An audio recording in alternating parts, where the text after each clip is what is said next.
Coucou les amis, je vous retrouve avec l'interprétation du thème astral de Vincent Cassel. Il y a une personne qui me l'a demandé et merci pour la proposition parce que du coup je trouve que le thème il est très intéressant et je vais faire des références à d'autres informations astrologiques et d'autres thèmes de naissance dont j'ai parlé lors de précédentes vidéos. Donc il est Sagittaire ascendant Lion, Jupiter est très proche de l'ascendant donc ça donne une personnalité qui est plutôt chanceuse. Jupiter va venir ici protéger la personne. L'énergie du lion, ça apporte une énergie de feu ainsi que le soleil. Donc il est spontané ou il a l'air spontané. Alors je vais vous expliquer pourquoi je dis il a l'air. Mais en tout cas, ça apporte de la confiance en soi et ça apporte une énergie de chance. Et comme je vous ai expliqué plusieurs fois, l'énergie du lion est très reliée aux personnalités connues puisqu'il y a ici un besoin d'être connu, d'attirer l'attention. La maison 5 démarre dans l'énergie du Sagittaire et d'ailleurs le Sagittaire est maître, enfin Jupiter pardon, est maître du Sagittaire et donc ici de la maison 5, donc il y a un lien entre Jupiter et la 5, donc il attire à lui la scène et le fait d'être disons au devant de la scène en lien avec la 5 et en lien avec l'art. Et le Soleil et Vénus, ici, on peut les considérer dans la maison 5 pour certaines raisons astrologiques. Alors, je mettrai un bémol par rapport au Soleil, mais Vénus, on peut la considérer dans la 5. Une Vénus en Sagittaire, c'est pas les Vénus les plus fidèles, c'est des Vénus assez changeantes et ça va être des Vénus qui ont besoin d'explorer. Et j'avais regardé certains thèmes de certaines personnalités et moi je m'intéresse à des thèmes de personnes un peu, alors ça peut être le concernant, il va vers des femmes très jeunes et notamment aussi je m'intéresse à des thèmes de naissance de personnes et d'hommes qui ont des rapports disons comment dire illégaux parce que j'ai peur que la vidéo elle saute donc illégaux, des cas d'agression sexuelle et des déviances sexuelles. Et effectivement, la maison 8 va beaucoup nous intéresser concernant ce type de questions. Et notamment, Mars est très important en astrologie.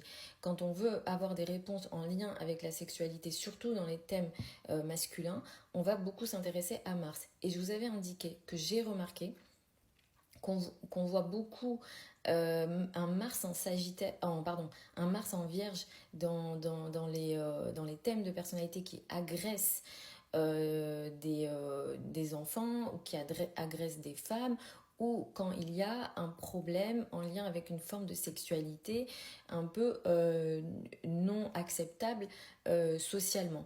Alors je dis pas attention que Vincent Cassel c'est son cas, mais c'est vrai que j'ai beaucoup remarqué un Mars en Vierge dans ces cas de figure-là.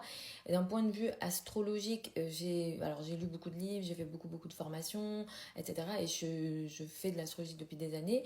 Je n'ai pas lu de choses, d'explications théoriques qui peuvent me justifier et m'expliquer pourquoi je vois des Mars en Vierge. Moi, j'apporte une explication du type où je me dis la Vierge, c'est une énergie qui est innocente et Mars est un maléfique et vient agresser la Vierge. Après, c'est pas juste le fait que Mars soit en Vierge va pas créer ça. Ça va être un Mars en Vierge, de ce que moi je remarque, avec d'autres énergies qui vont venir compliquer ce Mars. Et c'est le cas ici, comme c'est le cas aussi du thème d'Olivier Duhamel, donc le beau-père de Camille Kouchner et donc de son frère jumeau. Et Olivier Duhamel avait agressé pendant des années le frère jumeau de Camille Kouchner, dont j'ai oublié le prénom. Mais j'avais fait effectivement une vidéo à ce sujet. Et Camille Kouchner avait écrit un livre pour parler du cas de son frère et donc de l'inceste. Au sein de sa famille et son livre c'est La Familia Grande et je vous conseille voilà, de vous intéresser à ce sujet si voilà, vous voulez en savoir un peu plus, mais en tout cas vous irez voir le thème d'Olivier Duhamel si ça vous intéresse. On est dans un cas un peu similaire, mais encore une fois je tiens à le dire, je dis pas que Vincent Cassel agresse des femmes sexuellement, mais il y a un problème ici au niveau sexuel clairement et nettement. On a un Mars en Vierge. Pour moi, je le vois beaucoup trop ce Mars en Vierge avec des aspects dissonants. Donc on a un Uranus à côté, on a un Pluton à côté. Pluton symbolise ici le pouvoir Et donc on a une sexualité, donc un Mars, une libido. Mars symbolise la libido. Mars symbolise même la qualité du sperme hein, en astrologie. Et avec Uranus ici, on a le côté bizarre, le côté... Alors au positif, Uranus c'est quoi? C'est l'originalité, mais sur le plan un peu négatif, sur une vision négative, Uranus c'est ce qui est bizarre, ce qui est choquant et ce qui est globalement en général dans la société moins accepté. Et en face, qu'est-ce qu'on a? Saturne en Poisson, donc mal positionné, rétro, qui s'oppose à Mars. Donc Mars opposé à Saturne dans un thème d'homme, ça peut créer une forme de sexualité qu'il n'arrive pas à vivre, qui s'empêche de vivre pour certaines raisons. Est-ce que ce qu'il a en tête, c'est pas accepté socialement et il le sait, et donc il s'empêche de vivre, mais effectivement, à un moment donné, ça peut effectivement ressortir.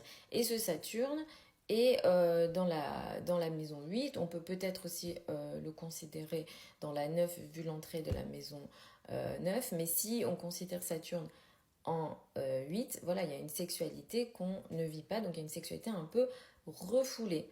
Donc honnêtement, quand j'ai ouvert le thème et que j'ai vu tout ça, je me suis dit, il y a un souci. Donc ce qu'on fait en astrologie, on regarde beaucoup la Lune, on regarde beaucoup Vénus, mais effectivement, dans des cas, pour analyser la sexualité d'un homme, on s'intéresse beaucoup à la planète Mars. Donc je pense que cette vidéo va beaucoup plaire à certains de mes élèves parce qu'effectivement quand je donne les cours, je prends beaucoup exemple avec les thèmes de personnalités connues. Et donc voilà, j'espère que ça vous a plu. Vous avez au niveau de mon profil des liens vers mon site internet si vous souhaitez une consultation privée avec moi. Les délais de consultation actuellement sont de 2 semaines. Vous avez toutes les infos sur mon site internet. Pour celles et ceux qui veulent apprendre l'astrologie avec moi pour les débutants, il y a une nouvelle session qui ouvre en janvier 2025. Vous avez toutes les infos également sur mon site internet. Je vous embrasse et puis je vous retrouve lors d'une prochaine vidéo.